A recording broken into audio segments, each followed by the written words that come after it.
आसानी के पीछे पीछे भागती दुनिया ये सारी है। आसानी के पीछे पीछे भागती दुनिया ये सारी है। आसानी सबको चाहिए, चाहे वो नर या नारी है। आसानी के पीछे पीछे भागती दुनिया ये सारी है। आसानी सबको चाहिए, चाहे वो नर या नारी है।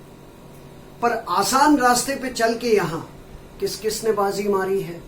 आसान रास्ते पे चल के यहां किस किस ने बाजी मारी है। यूं आसानी से मिल जाए वो मंजिल नहीं हमारी है। यूं आसानी से मिल जाए वो मंजिल नहीं हमारी है। जीवन में आगे बढ़ने की हम सब की तैयारी है। जीवन में आगे बढ़ने की हम सब की तैयारी है। दिमाग के साथ साथ दिल की कोशिश जारी है। दिमाग के साथ साथ दिल की कोशिश जारी है। माना कि इस दुनिया में सबकी स्मार्ट वर्क से यारी है। माना कि इस दुनिया में सबकी स्मार्ट वर्क से यारी है। पर स्मार्ट वर्क के साथ साथ अब हार्ड वर्क की भी बारी है। स्मार्ट वर्क के साथ यहां हार्ड वर्क की भी बारी है। Hi guys, welcome back to Kushal institute. मैं पंकज त्रिवेदी स्वागत करता हूं फिर से कुशल इंस्टीट्यूट में आपका। हमारा जो सीक्वल चल रहा है फाइनल अकाउंट्स को लेकर, उस सीक्वल में अभी जो मोड है हमारा वो है एडजस्टमेंट्स का। हम लोग सीख रहे हैं एडजस्टमेंट्स, और हम लोग ऐसे एडजस्टमेंट सीख रहे हैं जो कि 11th और 12th दोनों में कॉमन है। FYGC SYGC दोनों में कॉमन है। FYGC में final accounts of soul trader, SYGC में final accounts of partnership firm, दोनों के लिए कॉमन है। तो दोनों के लिए जो कॉमन एडजस्टमेंट्स है वो हम लोग पहले सीख रहे हैं, ताकि जैसा मैंने कहा एक तीर दो शिकार। तो कंटिन्यू करते। पिछले वीडियो में हमने 4 एडजस्टमेंट्स पे डिस्कस किया था। कौन से 4 याद दिलाओ? पहला क्लोजिंग स्टॉक, सेकंड डेप्रीसिएशन और return of, third outstanding expenses and fourth prepaid expenses. एक बार रिक्वेस्ट करूंगा कि इस वीडियो को देखिए आप, लेकिन जरूर इसके पहले का जरूर देखिए, क्योंकि उन चारों एडजस्टमेंट्स का कनेक्शन आज के एडजस्टमेंट से है। पिछले वीडियोस के चारों एडजस्टमेंट्स को ध्यान से समझ ले आप, दिमाग में बिठा दें, तो आज के 3 एडजस्टमेंट्स, आज हम सीखने जा रहे हैं 3 एडजस्टमेंट्स, वो आपको और आसानी से और इजीली समझ में आएंगे। थोड़ा हार्ड वर्क तो करना पड़ेगा, क्योंकि स्मार्ट वर्क के साथ अभी हार्ड वर्क की भी बारी है। सो प्लीज पे अटेंशन। आज हम सीखने जा रहे हैं ऐसे 3 एडजस्टमेंट जो फिर से 11th और 12th के लिए कॉमन है। एडजस्टमेंट्स का नाम क्या है? देखिए, एडजस्टमेंट्स का नाम है लेस फ्रीक्वेंट फंडामेंटल एडजस्टमेंट्स। इसके पहले का जो ग्रुप था, ये नाम ऐसा देना कोई जरूरी नहीं है, ये तो हमने बनाया अपनी सुविधा के लिए। जो इसके पहले के 4 एडजस्टमेंट्स हमने सीखे, उनका नाम हमने क्या दिया था? The most fundamental frequent adjustment. They are the frequent fundamental adjustment. Frequent मतलब क्या? जो बार बार आते हैं। जो बार बार आने वाले फंडामेंटल मतलब मुख्य, मूल रूप से जिनका महत्व ज्यादा होता है, उसको फंडामेंटल कहा जाता है। तो जो बार बार आने वाले जो फंडामेंटल एडजस्टमेंट्स थे वो हमने पिछले वीडियो में सीखे। आज भी हम सीखने वाले हैं फंडामेंटल एडजस्टमेंट्स, लेकिन ये बार बार नहीं आते, थोड़े कम आते हैं, इसलिए हमने इनको कहा है less frequent. They are less frequent, बहुत कम प्रॉब्लम्स में आएंगे, लेकिन इसका मतलब ये नहीं कि वो इंपॉर्टेंट नहीं है। दे आर फंडामेंटल, वो भी उतने ही फंडामेंटल है जितना कि पिछले एडजस्टमेंट्स थे। तो शुरू करते हैं आज का नया ग्रुप, जिसका नाम है the less frequent fundamental adjustments. और ये जो 3 एडजस्टमेंट्स हम सीख रहे हैं, इन तीनों एडजस्टमेंट्स को लेकर पहले एक बात बता दूं, जो 12वीं वालों को, 12th वालों को ध्यान से सुनिए। फिलहाल 11वीं वालों के लिए वो बात काम की नहीं है, लेकिन सुने सब लोग। क्या है वो देखिए, मैंने यहाँ पे लिखा है कि जो 3 एडजस्टमेंट्स हैं, पिछले वीडियोस में एडजस्टमेंट नंबर था 1 2 3 4। तो आज के वीडियो को कंटिन्यू करें अगर हम सीरियल नंबर, तो 1 2 3 4 के बाद आज क्या आएगा? 5 6 एंड 7। आज के एडजस्टमेंट्स है नंबर 5, नंबर 6, नंबर 7। और ये तीनों एडजस्टमेंट्स को लेकर एक बात यहाँ पे लिखी है, ध्यान से देखिए क्या लिखा गया है। These 3 adjustments, number 5, 6 and 7, 12th वाले SYGC कॉमर्स महाराष्ट्र या और भी कोई बोर्ड से हो, क्योंकि ये चैप्टर उनको होगा। तो these 3 adjustments, number 5, 6 and 7, they are the most frequent adjustments for the chapter called accounts of not for profit concern। आप लोगों को आगे 12th में, 11th वालों को अगले साल आएगा और 12th वालों को इसी साल आएगा, एक और चैप्टर आएगा चैप्टर का नाम है accounts for not for profit concern. Chapter का नाम ध्यान से देखिए, accounts of not for profit concern, जिसको हम एनपीओ भी कहते हैं, नॉन प्रॉफिट ऑर्गेनाइजेशन। वो चैप्टर फाइनल अकाउंट्स के बाद ही है। गवर्नमेंट टेक्स्ट बुक में आप देखोगे first chapter partnership final account है, सेकेंड चैप्टर ये है जिसका नाम है accounts of not for profit concern. तो जब वो चैप्टर आप सीखोगे ना, तो ये तीनों के तीनों एडजस्टमेंट उस चैप्टर में बार बार आएंगे। मतलब यहाँ पर एक तीर से दो शिकार नहीं, एक तीर से कई शिकार हो रहे हैं। ये जो एडजस्टमेंट्स आप सीखोगे ये आपको नेक्स्ट टॉपिक में एनपीओ में भी काम आने वाले। फाइनल अकाउंट्स के आधे से ज्यादा एडजस्टमेंट्स आपको एनपीओ में काम आएंगे हर जगह पे। जब तक आप फाइनल अकाउंट से रिलेटेड टॉपिक्स पढ़ते रहोगे ये एडजस्टमेंट्स आपको काम आएंगे लास्ट ईयर तक, जब तक अकाउंट्स पढ़ते रहोगे। सो प्लीज पे अटेंशन कि these three adjustments number 5, 6 and 7 they are the most frequent. Frequent मतलब जो बार बार आएगा। कौन से चैप्टर में? चैप्टर का नाम है accounts of not for profit concern, जिसको हम शॉर्ट में कहेंगे एनपीओ, नॉन प्रॉफिट ऑर्गेनाइजेशन। समझ गए? और वो चैप्टर के बारे में लिखा है वो SYGC में आएगा, 12th में आएगा। 11th वालों को फिलहाल नहीं है, हो सकता है किसी बोर्ड में, किसी और बोर्ड में वो 11th में हो। मैं जो अपना यहाँ पे डिस्क्रिप्शन दे रहा हूँ वो महाराष्ट्र स्टेट बोर्ड के हिसाब से। किसी और बोर्ड के जो स्टूडेंट्स देख रहे हैं वीडियो, वो अपने अपने टेक्स्ट बुक का रेफरेंस लेके इसको समझ सकते हैं। बट ये सब कॉमन चीज है। फाइनल अकाउंट सीखना है तो ये एडजस्टमेंट्स आपको आएंगे, ये एडजस्टमेंट आएंगे पक्का। तो देखिए अभी आज के एडजस्टमेंट्स है, एक बार फिर से बताऊं, they are less frequent fundamental adjustments. क्या नाम है? Less frequent fundamental adjustments. इसके पहले के ग्रुप का क्या नाम था? The most frequent fundamental adjustment. जो बार बार आने वाले फंडामेंटल एडजस्टमेंट्स है वो 4, और ये कम आने वाले फंडामेंटल एडजस्टमेंट्स है 3। 4 + 3 करके हो जाएगा 7। आज के वीडियो के साथ हमारे 7 एडजस्टमेंट्स हो जाएंगे। अगला जो वीडियो बनेगा उसमें और कुछ एडजस्टमेंट्स आने वाले, लेकिन आज के लिए ध्यान दीजिए। तो आज का पहला एडजस्टमेंट जिसका सीरियल नंबर है 5, सीरियल नंबर 5, देखिए इसका हेडिंग है stock of material at and और अनयूज्ड मटेरियल एट एंड। पहले इसका मीनिंग समझा देता हूं। स्टॉक ऑफ मटेरियल या अनयूज्ड मटेरियल क्या होता है? कुछ चीजें, कुछ मटेरियल हमारे पास ऐसा होता है। मटेरियल की अगर एग्जांपल दूं आपको तो स्टेशनरी, पोस्टेज स्टैम्प्स जो होते हैं, स्टेशनरीज होती है, या फिर कैंटीन का सामान जिसमें खाने पीने की चीजें हैं, या चाय पत्ती है, या शक्कर है, या जो भी थोड़ी बहुत चीजें, कैंटीन प्रोविजंस। ये तीनों ऐसे मटेरियल्स है जो साल खत्म होने के बाद खत्म नहीं हो जाते, थोड़ी बहुत क्वांटिटीज तो बचती है। अगर आपने पूरे साल में इस्तेमाल करने के लिए, फॉर एग्जांपल पूरे साल यूज करने के लिए आपने 100 नोटबुक्स खरीदी, 100 नोटबुक्स, तो जरूरी है कि 100 की 100 नोटबुक्स पूरे साल में खत्म हो जाए। हो सकता है 90 नोटबुक्स खत्म हो जाए, तो बची कितनी? 10। तो कुछ मटेरियल्स ऐसे होते हैं प्यारे बच्चों जो साल के एंड में थोड़ा बहुत उनकी क्वांटिटी बचती ही है। और वो मटेरियल्स का एग्जांपल मैंने दे दिया। क्या क्या है उसमें? है स्टेशनरी, उसमें है पोस्टेज स्टैम्प्स, और उसमें है कैंटीन प्रोविजंस। तो वो जब बचता है तो उसको कहा जाता है स्टॉक ऑफ मटेरियल, या स्टॉक ऑफ या अनयूज मटेरियल। अब वो स्टॉक ऑफ स्टेशनरी हो सकता है, स्टॉक ऑफ पोस्टेज स्टैम्प्स हो सकता है, स्टॉक ऑफ कैंटीन प्रोविजन हो सकता है। ये मटेरियल के बदले जो भी वर्ड है वो आपको एग्जाम में दिया होगा कि वेदर इट इज स्टेशनरी और पोस्टेज स्टैम्प्स या फिर कोई और कैंटीन प्रोविजन। ज्यादातर 2 आते हैं, स्टेशनरी और अपना पोस्टेज स्टैम्प्स। कैंटीन प्रोविजंस को लेकर अभी तक प्रॉब्लम नहीं आया, लेकिन वो एक्स्ट्रा आपके लिए बोनस। सी, तो stock of material at end, जिसका दूसरा नाम अनयूज मटेरियल एट एंड, इसका मीनिंग है some materials like stationery, postage stamps, canteen provisions etcetera remains unused at the end of the year. इसका मतलब कि साल के एंड में कुछ मटेरियल्स स्टेशनरी के, कुछ पोस्टेज स्टैम्प्स के और कुछ कैंटीन प्रोविजंस के हो सकते हैं जो अनयूज रह जाए। अनयूज रह जाए मतलब बच जाए, तो उसको हम क्या करें, उसकी हम क्या एंट्री पास करें? तो ऐसा मटेरियल जब बच जाता है तो 2 बातें हमको सीखनी है। पहले उसकी एंट्री, और दूसरा उस एंट्री के इफेक्ट। सीधा एंट्री, बट एंट्री ध्यान से देखिए। एंट्री है stock of material account debit to material. What is entry? Stock of material account debit to material. अगर स्टॉक ऑफ स्टेशनरी है, क्या एंट्री पास करोगे? Stock of stationery to stationery. Stock of postage stamps है, क्या entry pass करोगे? Stock of postage stamps to postage stamps. Canteen provision है, क्या entry pass करोगे? Stock of canteen provision to canteen expense या canteen provision. Canteen के chances कम है, मैंने कहा ना, 2 एक्सपेंसेस ज्यादातर आते हैं, stationery and postage stamps. Entry देखिए, stock of material to material, stock of material account debit to material. ये जो एंट्री है ना, ये प्रीपेड एक्सपेंस से मिलती जुलती है। मैं आपको समझाता हूँ। What is the entry for, tell me once again. Stock of material to material. अब उसके दो इफेक्ट्स देखिए। जो डेबिट दिया ना आपने, किसको?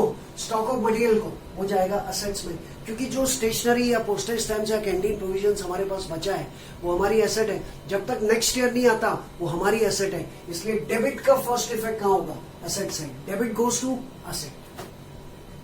और क्रेडिट क्या होगा? क्रेडिट होगा उस मटेरियल का जो एक्सपेंस आपने लिखा होगा ट्रेडिंग में या फिर प्रॉफिट एंड लॉस में। जैसे स्टेशनरी कहाँ लिखते हैं आप? Profit and loss. Postage stamps कहाँ लिखते हैं? प्रॉफिट एंड लॉस, ज्यादातर प्रॉफिट एंड लॉस। तो प्रॉफिट एंड लॉस में आपने उस एक्सपेंस को लिखा होगा, उस एक्सपेंस में से आपको लेस करना है। See the second effect, material account to material लिखा है लेस फ्रॉम मटेरियल। अगर ये टू स्टेशनरी है तो आप लिखोगे less from stationery. To postage stamps है तो आप लिखोगे लेस फ्रॉम पोस्टेज स्टैम्प्स, जो दिया उसमें से। एक बार फिर से बता रहा हूं, what is the entry? Stock of material to material. अब इसको रिप्लेस करते हैं। Stock of material to material के बदले स्टेशनरी आई तो entry stock of stationery to stationery. Postage stamps आया, stock of postage stamps to postage stamps. अब इसके दो इफेक्ट्स, जो डेबिट दिया है स्टॉक ऑफ मटेरियल, चाहे वो स्टेशनरी है या पोस्टेज स्टैम्प्स, वो जाएगा असेट, क्योंकि वो हमारी असेट है। और सेकेंड इफेक्ट, उस मटेरियल में से, उस एक्सपेंस में से लेस करना है, लेस फ्रॉम मटेरियल। यानी अगर आप याद करें, इसका पिछला वीडियो आपने ध्यान से देखा हो तो आपको समझ में आ जाएगा। पिछले वीडियो में जो प्रीपेड एक्सपेंसेस के दो इफेक्ट्स हमने सीखे हैं, एक बार चाहो तो इसको पॉज करके आप पिछला वीडियो में प्रीपेड एक्सपेंस का एक्सप्लेनेशन ध्यान से देख लीजिए, तो आपको समझ में आ जाएगा कि प्रीपेड एक्सपेंस के जो दो इफेक्ट्स होते हैं वही इफेक्ट इसके भी होते हैं। मैं आपको फिर भी याद दिलाऊं, प्रीपेड एक्सपेंसेस के दो इफेक्ट होते हैं। प्रीपेड एक्सपेंसेस अकाउंट डेबिट, वो जाता है असेट में, और टू एक्सपेंसेस उसको हम एक्सपेंस में से लेस करते हैं। सो यू कैन सी, मैंने यहाँ पे नोट में भी लिखा है। इस एंट्री को लेकर एक इंपॉर्टेंट नोट है, प्लीज पे अटेंशन। नोट लिखा है कि इसका entry and effect similar to prepaid expenses. The entry and effects are similar to prepaid expenses. Prepaid expenses अगर आपको समझ में आया माय डियर स्टूडेंट्स, प्यारे बच्चों, तो ये भी आएगा समझ में। Okay, so the entry and effect both are similar to prepaid expenses. और प्रीपेड एक्सपेंसेस के लिए मैंने रेफरेंस भी लिखा है यहाँ पे, adjustment number 4 in the previous video. Previous video में हमने कितना एडजस्टमेंट सीखे? 4। तो उसमें से जो चौथा था उसको ध्यान से देख लीजिए, समझ लीजिए, आपको समझ में आ गया होगा पहले ही। लेकिन एक बार इसको सीखने से पहले अगर वो वीडियो देख लोगे तो वो आपको एक लिंक मिलेगा, उसका एक कनेक्शन मिलेगा। प्लीज उसको देखिए तो ये जल्दी समझ में आएगा। तो ये आपका आज का पहला इंपॉर्टेंट एडजस्टमेंट, जिसका नंबर है 5। आज का पहला, लेकिन हमारा serial number 5। Stock of material या फिर unused material. Entry stock of material to material. Material का जो भी नाम है वो हम प्रॉब्लम में देख लेंगे, और उसका इफेक्ट डेबिट जाएगा असेट्स में और क्रेडिट जाएगा उस मटेरियल या एक्सपेंस में से लेस। और नोट ये है कि वो किसके जैसा है? प्रीपेड के जैसा है। चलिए अभी आज के और दो इंपॉर्टेंट एंट्रीज, आज की और दो इंपॉर्टेंट एंट्रीज सीखते हैं हम लोग। ये भी इतनी इंपॉर्टेंट है। ये जो अगली दो एंट्रीज है प्यारे बच्चों, ये बहुत इंपॉर्टेंट है, क्योंकि इन दो एंट्रीज को लेकर स्टूडेंट्स को कंफ्यूजन होते रहता है, अक्सर कंफ्यूज होते रहते हैं उनकी उन एंट्रीज को लेकर और उनके इफेक्ट्स को लेकर। इसलिए बहुत ध्यान से सुनना, प्लीज पे अटेंशन। और इन एंट्रीज, ये अगली दो एंट्रीज को सीखने के लिए पिछले वीडियोस की चारों एंट्रीज आना जरूरी है। Let me remind you, please pay attention. देखिए एंट्री नंबर 6 क्या लिखा है? Income receivable. और ये इनकम रिसीवेबल के लिए एक हिंट लिखी है मैंने, अपोजिट ऑफ आउटस्टैंडिंग एक्सपेंसेस। पिछले वीडियो में हमने आउटस्टैंडिंग एक्सपेंसेस की एंट्री और इफेक्ट्स बताए। अगर वो आप समझ लोगे तो ये जल्दी समझ में आएगा। इसलिए इसको समझने के पहले फिर से आउटस्टैंडिंग एक्सपेंसेस जो पिछले वीडियो में हमने बनाया, वो आउटस्टैंडिंग एक्सपेंस की एंट्री, उसके इफेक्ट्स अच्छे से समझ लोगे तो ये एंट्री आपको बहुत जल्दी समझ में आएगी। So income receivable is opposite of outstanding expenses, remember. अब सवाल उठता है कि इनकम रिसीवेबल का मतलब क्या है? इनकम रिसीवेबल का मतलब देखिए क्या लिखा है, current years income not yet receive. मतलब इस साल की वो इनकम जो अभी तक हमको मिली नहीं है। हमने काम किया लेकिन हमारा पैसा हमको मिला नहीं है। हमने अपनी दुकान में किसी का गुड्स बेचा जिसका हमको कमीशन मिलना चाहिए, लेकिन कमीशन मिला नहीं है, मिलने का बाकी है। हमने अपनी जगह किसी को रेंट पे दी, लेकिन साल के 3-4 महीने का रेंट अभी तक मिला नहीं है, मिलने का बाकी है। तो इसको बोलते हैं रेंट रिसीवेबल। और पहला एग्जांपल दिया वो है कमीशन रिसीवेबल। हमने किसी को ब्याज पे पैसे दिए जिसका ब्याज मिला नहीं है, मिलने का बाकी है, उसको कहेंगे इंटरेस्ट रिसीवेबल।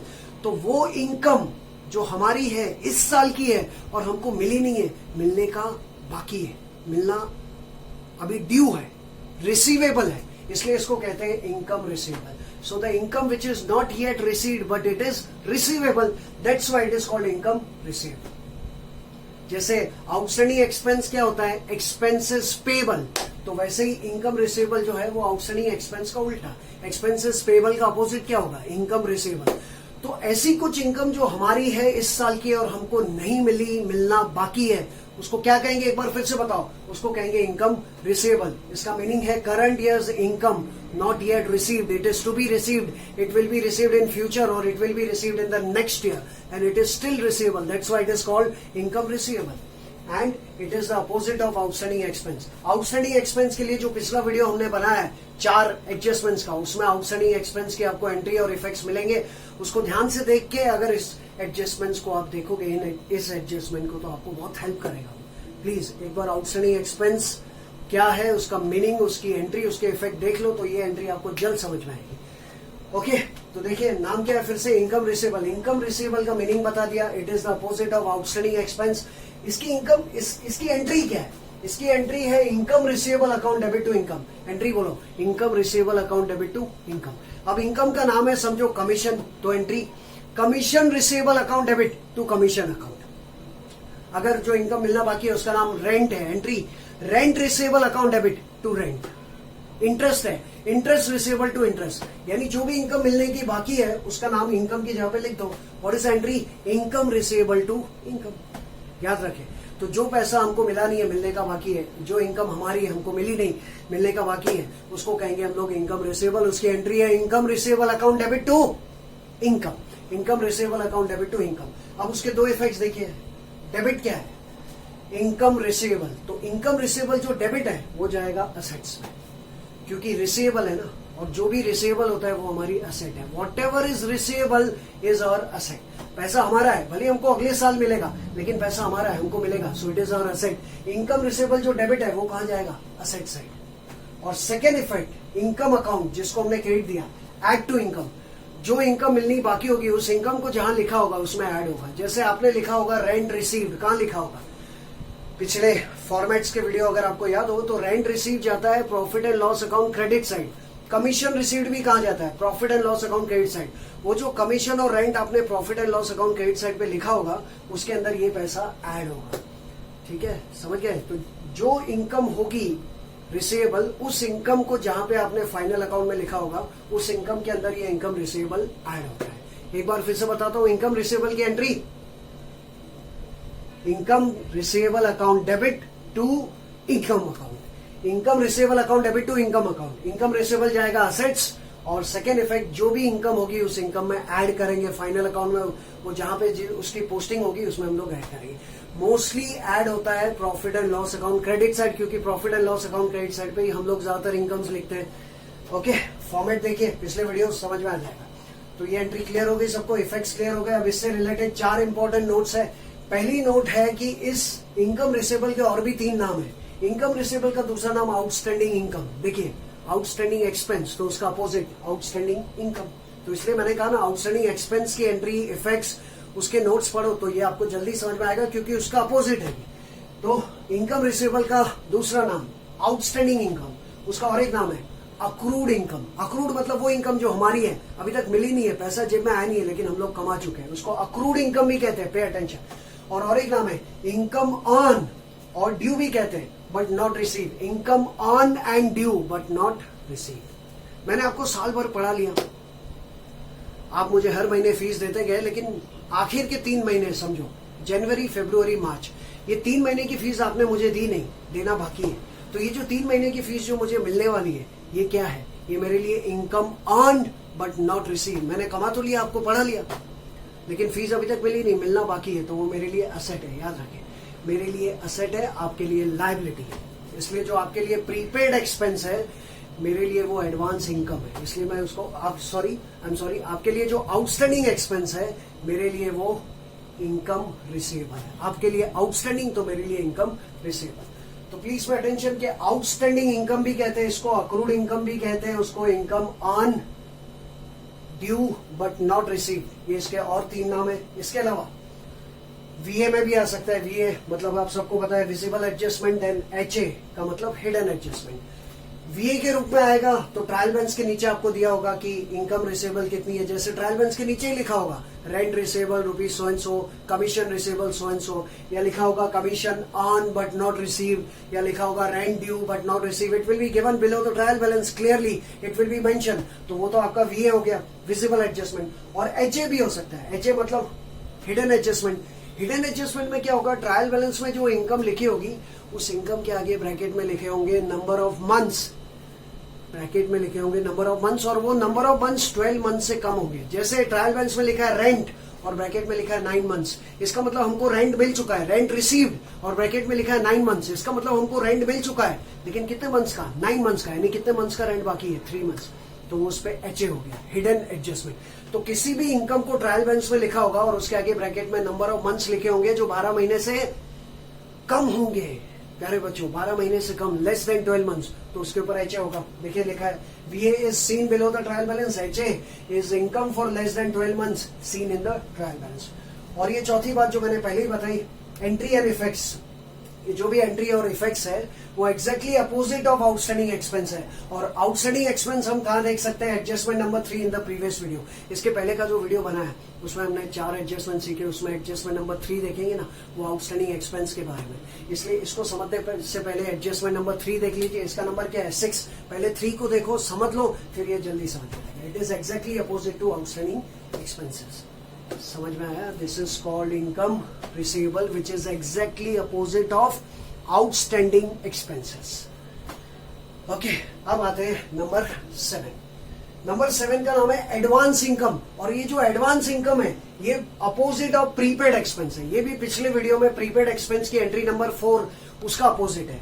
प्रीपेड एक्सपेंस अगर आप पिछले वीडियो में देखेंगे एडजस्टमेंट नंबर 4, तो उसको समझने के बाद ये जल्दी समझ में आएगा। इसलिए इसको समझने से पहले पिछले वीडियो का एडजस्टमेंट नंबर 4 प्रीपेड एक्सपेंसेस समझना जरूरी है। और मैं ये मान लेता हूं कि आपने वो देख लिया, आप समझ गए, इसलिए वो सोच के, वो अज्यूम करके मैं आपको एक्सप्लेन करता हूं। सी, नाम है advance income which is opposite of prepaid expenses.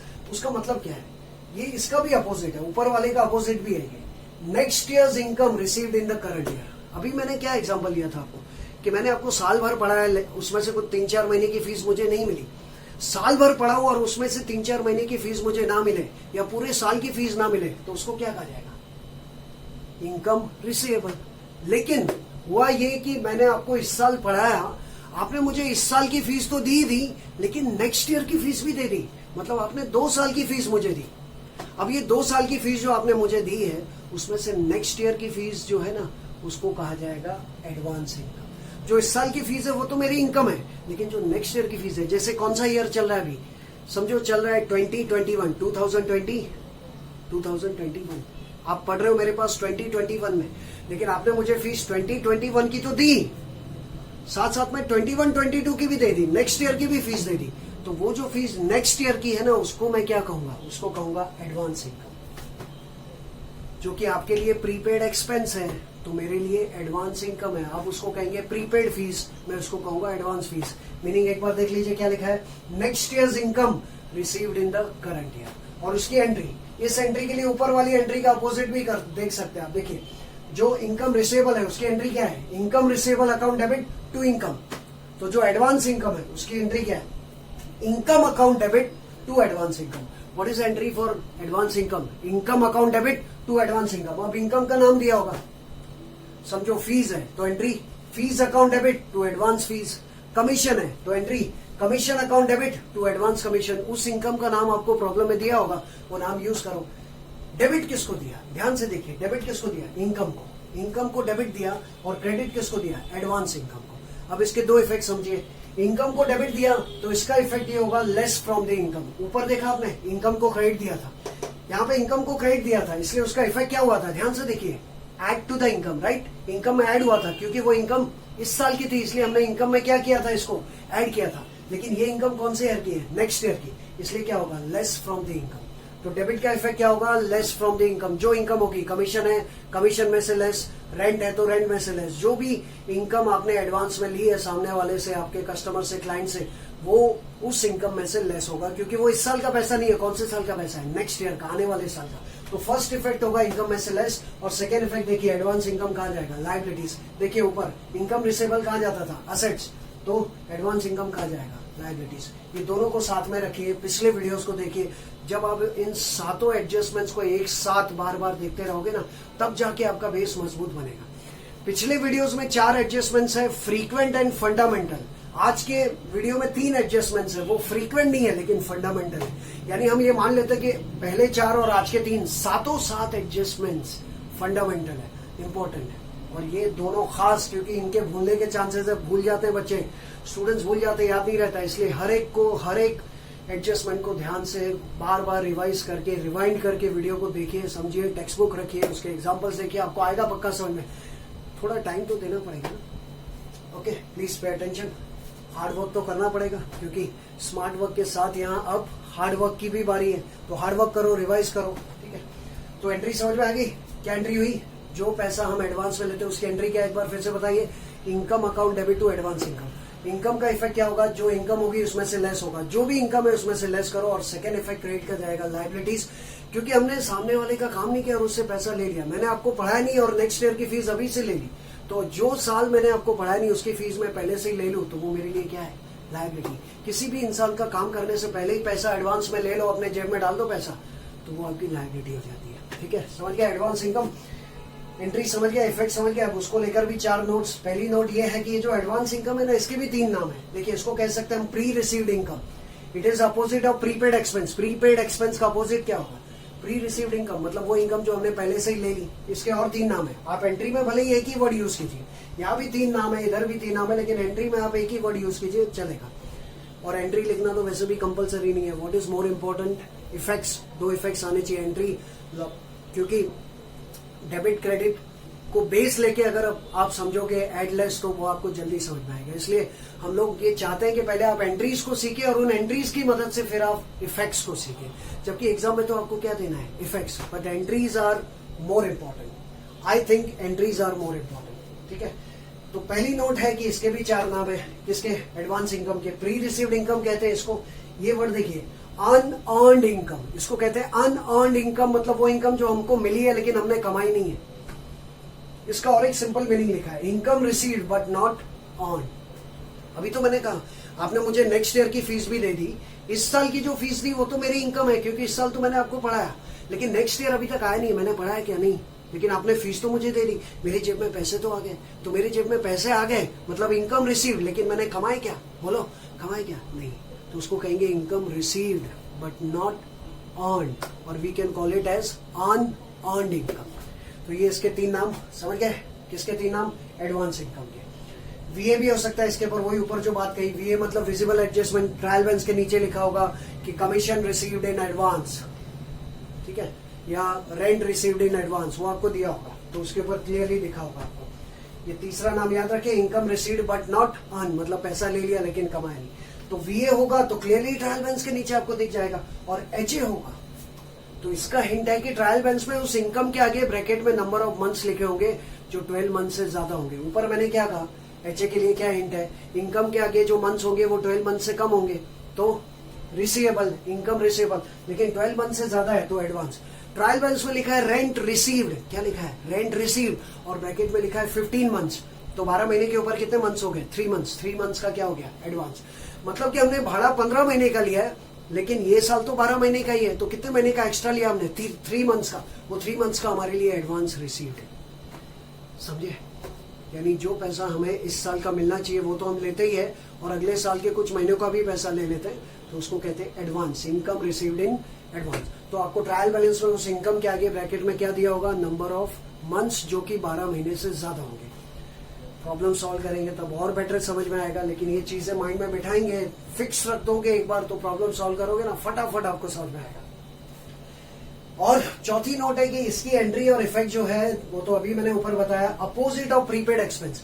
Prepaid expense के लिए adjustment number 4 in the previous video में हमने जो एडजस्टमेंट नंबर 4 बनाया है, एडजस्टमेंट नंबर 4 को देखो। प्रीपेड एक्सपेंसेस क्या है, उसके दो इफेक्ट्स क्या है, उसके नोट्स क्या है, एग्जैक्टली उसका अपोजिट यहाँ पे। यानी प्रीपेड एक्सपेंस जो है पिछले वीडियो का एडजस्टमेंट नंबर 4, उसको बेस लेके आज के वीडियो में आपको एंट्री नंबर 5 और एंट्री नंबर 7 ये दोनों समझ में आएगा। सोचो, आपने पिछले वीडियो का एडजस्टमेंट नंबर 4 अगर अच्छे से समझ लिया, क्या नाम है उसका, प्रीपेड एक्सपेंसेस, तो उसी को ठीक से समझ जाओ, अच्छे से दिमाग में बिठा दो, तो आज का एडजस्टमेंट नंबर 5 भी आपको समझ में आएगा और 7 भी समझ में आएगा।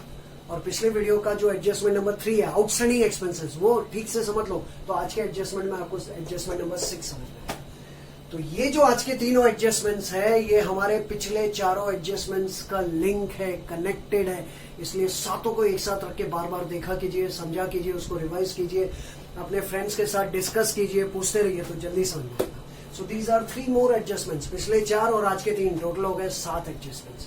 और ये सातों का अगर एक ही नाम देना हो तो फंडामेंटल एडजस्टमेंट्स, जिसमें पहले 4 फ्रीक्वेंट एंड फंडामेंटल और आज के 3 लेस फ्रीक्वेंट बट फंडामेंटल। तो फिर भी आप सबसे विदाई लेने से पहले एक बार रिवाइज तो करवाऊंगा, आदत से मजबूर, ठीक है। रिवाइज करते हैं फटाफट आज के तीनों एडजस्टमेंट को लेकर। पहली बात जो मैंने आपको बताई कि ये जो तीनों एडजस्टमेंट्स है, ये एक चैप्टर है जिसका नाम है accounts of not for profit concern. Accounts of not for profit concern, जिसको शॉर्ट में एनपीओ कहते हैं, नॉन प्रॉफिट ऑर्गेनाइजेशन, उसके लिए ये जो 3 एडजस्टमेंट्स आज हमने सीखे हैं वो मोस्ट फ्रीक्वेंट है। उस चैप्टर में ये तीनों बार बार आएंगे। यहाँ पर लेस फ्रीक्वेंट है लेकिन वहां पे मोस्ट फ्रीक्वेंट होंगे, इसलिए ये तीनों आपको उस टॉपिक में भी काम आएंगे, ठीक है। एक तीर से बहुत सारे शिकार होंगे, प्लीज पे अटेंशन, ये बात ध्यान रखें। और 12वीं वालों को तो आ ही रहा है SYGC में, अभी हम लोग पार्टनरशिप फाइनल अकाउंट सीख रहे हैं, चैप्टर नंबर 1। चैप्टर नंबर 2 जब आएगा तो उसमें ये एडजस्टमेंट्स आपको फिर से आने वाले, ओके। और ये तीनों एडजस्टमेंट में आज का पहला एडजस्टमेंट था stock of material at and, या फिर अनयूज मटेरियल एट एंड। साल के एंड में जो मटेरियल बच जाता है, मटेरियल कौन सा, स्टेशनरी या पोस्टेज या फिर कैंटीन। कैंटीन के चांसेस कम है, मेन 2 याद रखें, स्टेशनरी और पोस्टेज बच जाता है, तो उसकी एंट्री क्या है, एंट्री है stock of material to material. Stationery है तो entry stock of stationery to stationery. Postage stamps है, entry stock of postage stamps to postage stamps. उसका इफेक्ट क्या होगा, डेबिट कहाँ जाएगा, असेट्स, क्योंकि वो स्टॉक बचा है, वो हमारी संपत्ति है, जब तक नेक्स्ट ईयर नहीं आता वो बचा कुचा सामान हमारा है, इसलिए वो जाएगा असेट। और जो भी मटेरियल या जो एक्सपेंस होगा उसमें से उसको लेस कीजिए, लेस फ्रॉम मटेरियल। स्टेशनरी है, लेस फ्रॉम स्टेशनरी। पोस्टेज है, लेस फ्रॉम पोस्टेज। और नोट ये है कि it is similar to prepaid expense. ये जो एंट्री है ना, ये प्रीपेड एक्सपेंस के जैसी है, उसके इफेक्ट्स भी उससे मिलते जुलते हैं, इसलिए प्रीपेड एक्सपेंस को देखना जरूरी है। उसके बाद ये 2 इंपॉर्टेंट एंट्रीज जिसमें था इनकम रिसीवेबल। इनकम रिसीवेबल किसका अपोजिट है, आउटस्टैंडिंग एक्सपेंस का अपोजिट है, और ये उसकी एंट्री है। What is entry, income receivable to income. Income receivable to income के 2 इफेक्ट, इनकम रिसीवेबल जाएगा असेट्स, और जो इनकम रिसीवेबल होगी उस इनकम के अंदर आप ऐड करेंगे, ऐड टू द इनकम। उसको लेकर 4 इंपॉर्टेंट नोट्स, जिसमें इसके और 3 नाम है। और 3 नाम क्या है एक बार बता दूं मैं आपको फिर से, आउटस्टैंडिंग इनकम, अक्रूड इनकम, या फिर income earned and due but not received. Income earn and due but not received, ये एग्जांपल में ये नाम याद रखिएगा, नहीं तो भूल जाओगे। Outstanding income, accrued income and income earn and due but not received. इसके ऊपर VA हो सकता है जो ट्रायल बैलेंस के नीचे, इसके ऊपर HA हो सकता है। इनकम के आगे नंबर ऑफ मंथ्स लिखे होंगे जो 12 मंथ से कम होंगे, 8 मंथ्स, 9 मंथ्स, 10 मंथ्स, 12 महीने से कम महीने लिखे तो उसके ऊपर HA होगा। और इसके एंट्री और इफेक्ट जो है वो exactly opposite of outstanding expenses है। आउटस्टैंडिंग एक्सपेंसेस के लिए एडजस्टमेंट नंबर 3 है, पिछले वीडियो में देख लीजिए। और advance income, advance income is exactly opposite of prepaid expense, और नेक्स्ट ईयर का पैसा इस साल ही ले लिया, उसकी एंट्री है income account debit to advance income. Income account debit to advance income, जो भी इनकम होगी उस इनकम में से लेस कीजिए। और क्रेडिट का इफेक्ट, एडवांस इनकम जाएगा लायबिलिटीज में, उसको लेकर 4 इंपॉर्टेंट नोट्स। पहला, इसके और भी 3 नाम है, इसको कहते हैं प्री रिसीव्ड इनकम, इसको कहते हैं अनअर्न्ड इनकम, या इसको कहते हैं income received but not earned. VA हो सकता है ट्रायल बैलेंस के नीचे होगा, HA हो सकता है नंबर ऑफ मंथ्स, इनकम के आगे नंबर ऑफ मंथ्स लिखे होंगे जो 12 महीने से ज्यादा होंगे, 15 मंथ्स, 18 मंथ्स। और इसके इफेक्ट्स और एंट्री जो है वो exactly opposite of prepaid expense है, जो कि प्रीवियस वीडियो एडजस्टमेंट नंबर 4 में आपको मिल जाएगा। VA for visible adjustment, HA for hidden adjustment. ये हो गए आज के और 3 एडजस्टमेंट जिनका नाम था लेस फ्रीक्वेंट, मतलब इतने बार बार नहीं आते लेकिन फंडामेंटल एडजस्टमेंट। तो ये हमारे 7 एडजस्टमेंट्स खत्म होते हैं। पिछले वीडियो में 4, आज के वीडियो में 3। टोटल हो गए 7 फंडामेंटल एडजस्टमेंट्स। इनको बार बार देखते रहिए, रिवाइज कर कीजिए, टेक्स्ट बुक का रेफरेंस लीजिए। जैसा मैं हर बार कहता हूँ, उसमें एग्जाम्पल्स आपको मिलेंगे। जब हम प्रॉब्लम सॉल्व करेंगे तब और भी बेटर समझ में आएगा, आपको समझ में आएगा पक्का। लेकिन अपने बेस को मजबूत बनाए, ठीक है। अगला वीडियो बनेगा और उसमें कुछ एडजस्टमेंट सीखेंगे। फिलहाल जो एडजस्टमेंट चल रहे हैं वो 11th-12th के कॉमन, उन्हीं को चलने देते हैं। तब तक जो पिछले एडजस्टमेंट सीखे, पिछले वीडियोस बनाए, उनको बार बार देखते रहिए, रिवाइज करते रहिए। आज के लिए इतना ही काफी है, पर्याप्त है। And bye.